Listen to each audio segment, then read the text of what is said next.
guys, abta na mi gabi sa among pagpamalit. Ingad to mi og ShopRite, ingad to mig BJ's, ingad to mig Asian store, ingad to mig Filipino store, and karon diri sa among palitan ng gatas. Naami palitan na diri gatas og itlog nga barato ra. Tapos wala na ko ning uban sa kumbana, naghuwat ra ko sa iya kay tugnaw, tas milk ra man iyang kinahanglan. Kaya di man namig pamalit. Tanawa kong suot hama, na ako'y coat, na ako'y hood, diba, na ako'y sombrero, ay bonnet. Tapos, coat, sweatshirt, diba, pinunyo sa ato ba?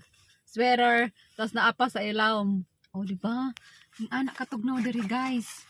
Tapos nakapantalon, tapos naka-medyas, rubber shoes. Pag mo gawas katugnaw lang gihapon. Grabing anak katugnaw. Habang nag-antay tayo sa aking asawa, kakain muna tayo ng bread pan dahil nagugutom